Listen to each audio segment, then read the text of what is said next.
Lancaster incident. So I'm going to grab my phone notes, and then we're going to get started.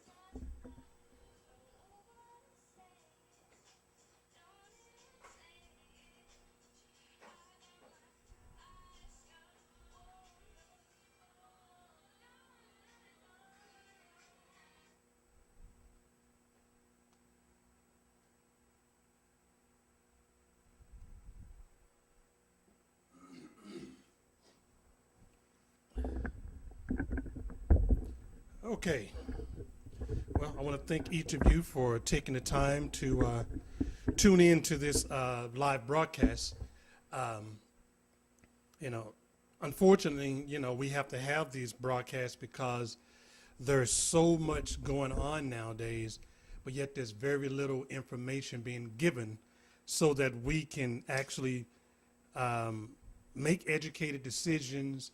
And I had someone who approached me last week, and when I said visitation violators, automatically it went to the mom violating visitation right, and that is a huge part of our problem. However, it is not all of our problem. As I alluded to last week, uh, unfortunately, our child support system is not designed for the family, it's designed for the big business of child support. So, with that, it's our responsibility, meaning us as men, us as family members, to take this responsibility, learn what we need to do, as well as a community, uh, be more comforting, be more involved. If you see a young man or a couple that are disputing, um, and you're an older person, or if you've been there before, I know several good Samaritan that have gotten hurt, but perhaps it's a good idea for you to say something kind or say an encouraging word, because that way at least they'll know someone care enough to be involved. And if it's an incident where either party is wrong, uh, be part of the solution and be a witness to it. Because once that particular problem is resolved, meaning the couples are quit spatting over visitation exchange, then the chaos of child support visitation rights will soon kind of balance itself out. Now, granted, it would never go all the way away, but at least it would balance itself out. Um, and then from there, uh, it'll force both the mother and the father to understand what their roles are and what they should and should not be doing as it relates to visitation rights. So it is very important that we fully understand that as a community, we should get more involved. Even if it's unfortunately dialing 911, get them out there before it escalates to a bad situation. And with that, I want to bring up two incidents that recently happened that we are very familiar with, but I don't think too many people are talking about. The first one is the Love Field incident. Now, granted, I don't have all the details.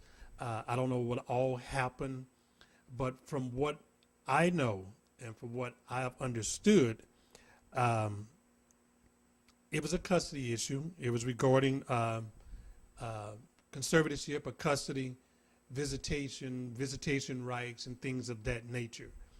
And without being too specific, one of the things I would like to share is if we as fathers take the time to travel, whether it's 50 miles, 500 miles, or 1,000 miles to visit our children, mothers, please understand. Don't use that as an opportunity to try to hurt this man just because you are upset about something. Those are huge triggers that cause several fathers, Bloodfield incident, to just go off. And historically, um, there's always a back and forth argument. Unfortunate words are said to each other. Then there's that one thing that ignites everything. So, fathers, I'm telling you as men and head of the household, take the initiative and do not allow yourself to get emotionally involved. The incident in Lovefield, from what I researched and from my understanding, is the gentleman flew in from out of town to spend quality time with his children. Upon arriving here, there was a domestic disturbance early on in the week. The officers was called, they came out, the situation was resolved. Now, right there, my campaign for almost 4 years was, at that point, even though it's a civil situation, I think the police department should have wrote a citation for both the mother and the father, ordering them to appear immediately within 48 hours to a JP court to resolve that issue and make them pay for it. I don't care if it's $50, $75, or $100. And why do I say that? Let's look at what would happen. You guys are arguing, and all of a sudden the police are called, whether you call them or the other parent call them or the neighbor calls. Now it's on file, it's on record that you two was outside committing a domestic disturbance that could escalate into family violence.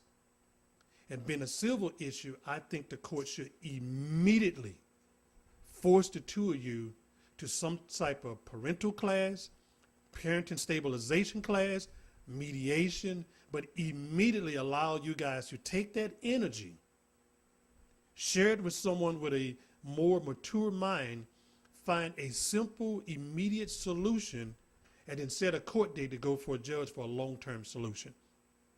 And you pay for it. Why do I think that's best? Let's look at the situation in Lovefield. Here's a guy that flew down. I'm sure whatever happened was said was very cold-heartedly, because you know how we are as parents. Now all of a sudden he's upset. The police come out. He probably pleaded his case. She pleaded her case. It's a civil issues. The police left. Nothing happened, except it ignited the situation even worse. Why? Because now you got these people in our business and yada, yada, yada, yada. Then the exchange picked up again. And now we see what could happen and did happen. But if a citation was issued, and unfortunately, whoever is the homeowner, not the more aggressive, the homeowner, the one that lives there should get out. Find a hotel, go stay with family friends until they appear before a civil judge. And then a solution is put in place. What that did, that gave a 24 to 48 hour cool down period. So my solution, if the police officer in the system do not enforce that, communities, fathers, mothers, you do it. That, in my personal opinion, would be one of the simplest solutions to resolving our common visitation violations and violators without it escalating to a family or a violent or domestic situation. Otherwise, we're in trouble. It's hot. The system is taking our money. The system is putting the custodial parent on the assistance program, and the system wants its money back, and it's doing everything in its power to take the money. And then the non-custodial parent, in their opinion, is being disrespected with one of the rights he or she deemed is most important, and that's to be a parent with his child. Or should I say his or her child, because I'm seeing a lot of non-custodial moms going through this as well. Even though I'm a father advocacy program, dads and fathers.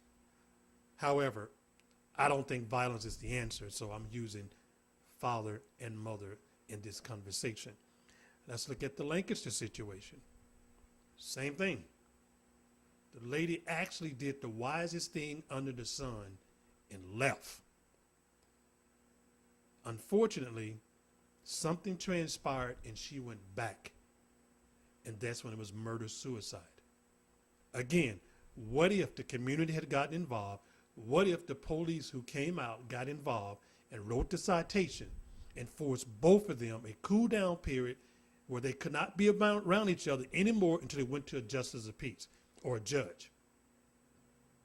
That 48-hour window, 24-hour window, depending on when it was. If it's on a Friday, make it happen on a Monday. If it's during the weekday, maybe give them 48 hours. And they got to pay. Would have gave both parties an opportunity to calm down and not let it escalate. Let someone with an educated ear regarding the family issues discuss the matters with them, put a solution in place for them, and then kick it over to a family judge that can order a permanent solution and a protective order and a means of exchange and supervision or whatever it takes to de-escalate the situation so that he/she doesn't harm each other. To me, those two situations could easily have been prevented. And if you are a legal official who listened at this by way of the e-blast that I sent out down at City Hall or the senator's office or down in Austin, that's a suggestion I'm giving you, and I would be more than willing to write it up and create the organization for a pilot program just to show you, I can assure you, 60 to almost 80% success ratio with that. Why? Because I know if we educate fathers and mothers about what it should be done in visitation exchange, not just the money, but visitation exchange, visitation rights, and visitation violation, and we kick it over to the appropriate courts, not your 4D court that collect the money, but the district court who enforce the Texas Family Code, I feel a vast majority of our family issues would dissipate completely. And that's a large order, I'm saying, but you know, I can't fail because you ain't tried to do it. So let's look into trying to do it. But if you're a father and you're going through this situation, do not allow the emotions to get you out of hand. And now this is where I'm going to be a little biased, and for all you guys who see this as offensive, I'm apologizing in advance. But as a father, if you're dealing with a mother, custodial parent, who's using your child as a tool, won't let you see the child, move without notifying the court, blocking your calls, all those things, I 1000% encourage you, start the process, push the issue, and ask the court to lock her mischievous butt up. Because until they penalize her for violating the same court order they penalize you for not paying, the situation would never get better. Because she's being empowered by nothing happened. Now, I'm not being biased or sexist or whatever, but my 10 years as an expert and 20 years in this, there are more moms who are moving. There are more moms who are using the child as a tool because unsatisfied with the father's current situation. And there's mom who will allow the father, which I spoke to one last week, drove from Dallas to Austin 4 times after calling the mother, informing her, I'm on the road, I'm headed there, to only get there and not only not open the door, but call the police. I think, in my personal opinion, she should not only be locked up for breaking the court order, but also made to reimburse that father for his gas, for his time, and for his effort. Because how many times would that happen before at some point something worse happens? And if no one is penalizing the violators, then they're really just being empowered to continue to do what they're doing. And I think until that happens, we, the community, should get involved, help sign the affidavit of statement of what happened, help them go to court, give it to the judge, testify, and request some type of penalty for these violators. Because I would rather see the parents pay $50, $100, $200 in court fines than for us to continue to see these mothers and fathers being abused, being killed, being death by suicide, or whatever is going on, and now our children are being left parentless. Not just fatherless, but parentless. And all this talk about politics, let it go out the window. Do something about it. Or as we say sometimes, don't talk about it, be about it. But you fathers, unfortunately, it's on you to take responsibility. It's on you to not to be kissing butt, thinking, oh, I want to try to do something peaceful. Bump that. You want to be peaceful? Follow the letter of the law. She broke the law, lock her up. If you can't lock her up, find some way to penalize her, whether it be financial, whether it be extended visitation rights that you have. But until a person who's breaking the law is either caught or penalized, no matter what the law is, they generally is going to keep going because they think they're good at it. And for you who think I'm being biased, I'm sorry. You can think what you want to think, but you can call me at 469-644-9657, or you can email me at mmike@dadsandfathers.tv and tell me I'm a liar and tell me how I'm a lying. And I would be more than happy for us to sit down on camera and discuss how what I am saying is lying. It's the truth. It's harsh. It's a little crude. But I would rather for someone's feelings to be hurt and I have an opportunity to discuss it and resolve it and make peace with them than for someone to be overly aggressive, never given consideration or an opportunity, blow up and they get killed over something simple as domestic violence, family violence, or visitation exchange because two emotions got too high. You know, and with that, the Love Field incident, the Lancaster incident, all just happened in the last 30 days, not mentioning, and I was at a Langford Luke situation over the weekend, of the victim, which was predominantly mothers that I spoke at. Very awkward. But I think the report they gave us was there's more than 75 murderous or dangerous incidents in Dallas County alone that has happened this year. Now, that's not counting the ones that didn't escalate to murder or severe beating or whatever. Those are the bad ones, the ones that are escalated. And it's just a half of the year. Imagine what happened when school starts. Imagine what happened when the second half of summer kicks in and that's supposed to be an exchange in the summer break. Imagine what happens when the holiday comes and the non-custodial parent can't get the children. Imagine what happened during tax season when all the money is being taken and still no visitation. Imagine what happened for those who moved outside of the state and finally return and the two parents finally make a face-to-face. Imagine what happened when all those emotions comes together. You know, and you people who are overseeing this process, I think it's time we move past the aftermath and move to the format before it happens.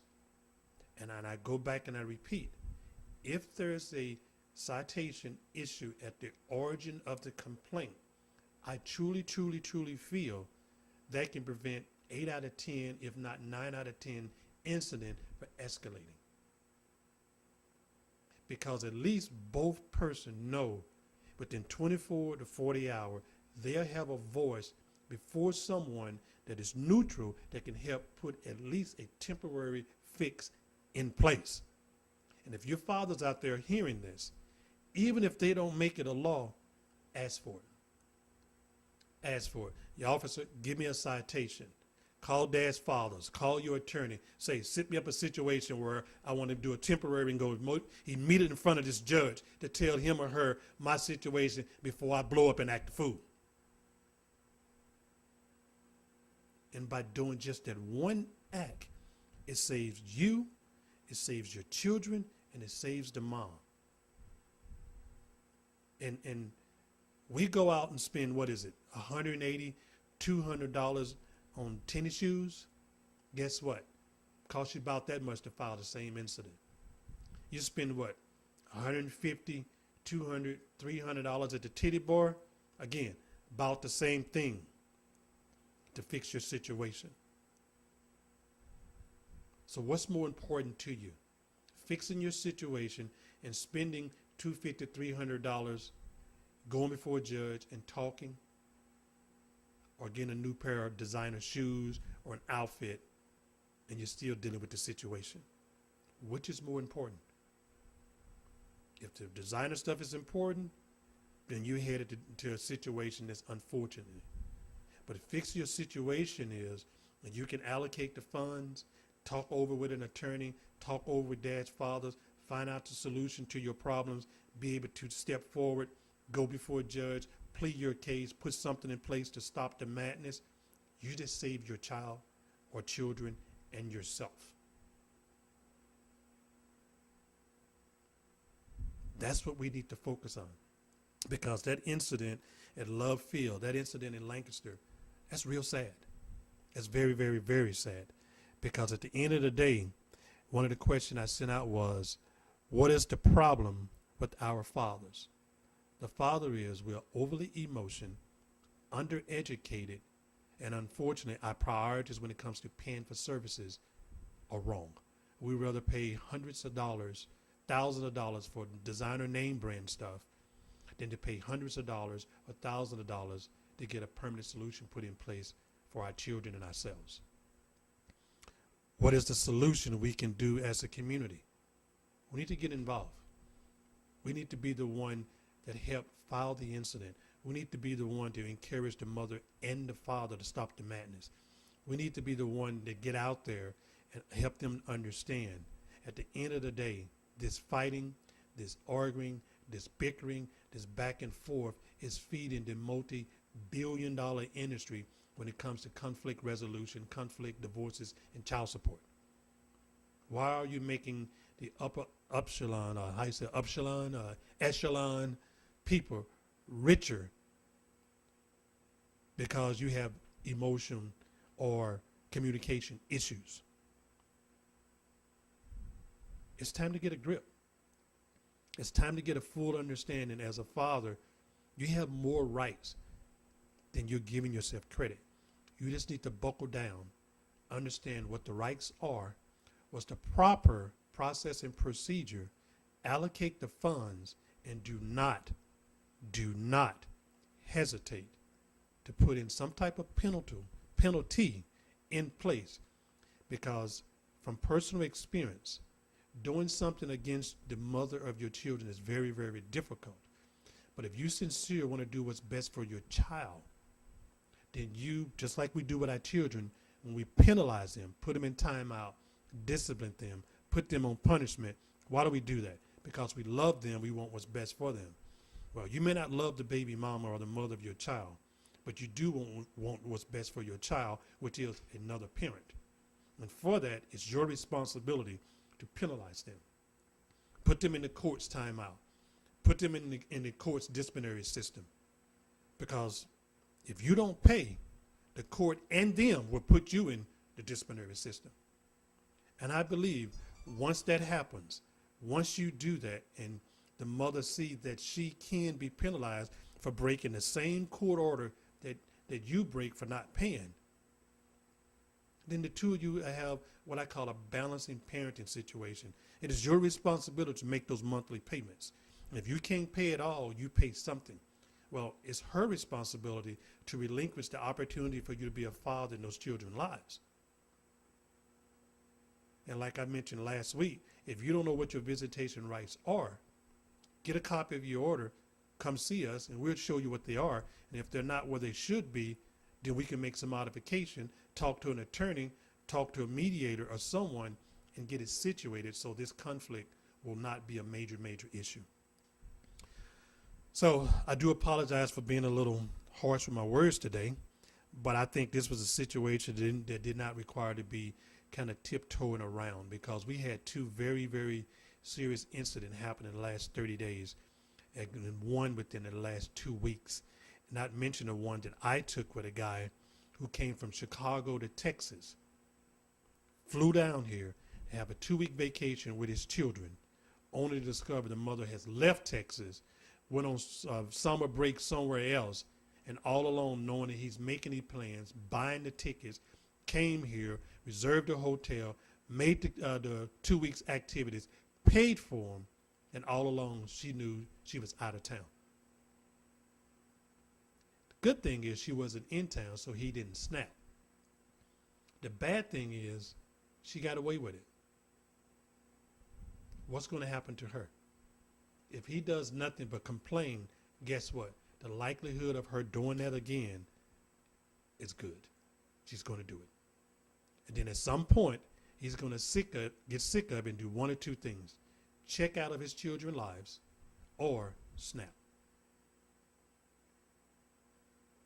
Which one is best? Neither. So, my personal opinion, he should have documented all that, went straight down to the court, filed a complaint, presented as evidence, and had her hauled down to court to explain why did she do that. Not that she did wrong to the father, but she violated the judge's court order for Summer. And if he did everything he's supposed to do, then he followed the court order. She did not. Now, judges, we should penalize that. So, all right, I said I was going to talk for 30 minutes. I've talked for 27. I had a couple of text messages come in, so let me see what those are. One of them is talking about money. Hey, paying child support and dealing with visitation is two different worlds. Two total different worlds. Like one guy told me, an attorney out of Harris County, Michael Clayton, you know, all you fathers running around here talking about child support. The question I want to ask you is, did you eat today? Did you go home to a home with no electricity? Did you take a shower or drink some water? Well, if you did all those things and you had that comfort at your home, then it's your responsibility to make sure your child has the same thing.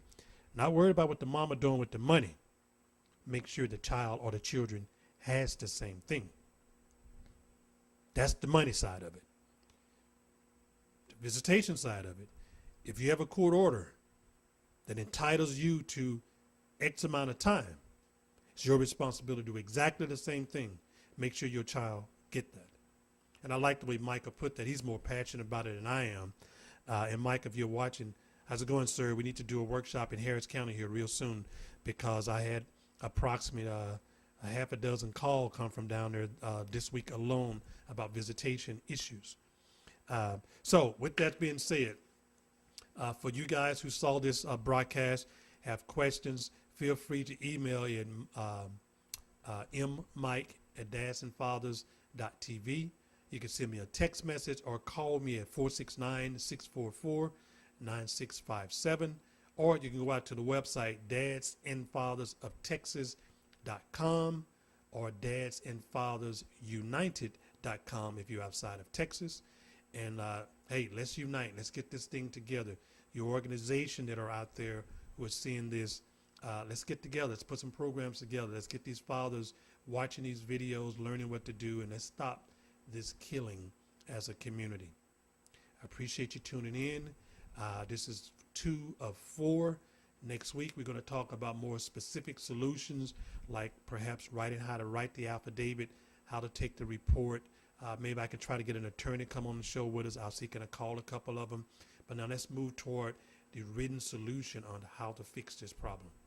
I appreciate you watching today, and we will get together next week. Take care.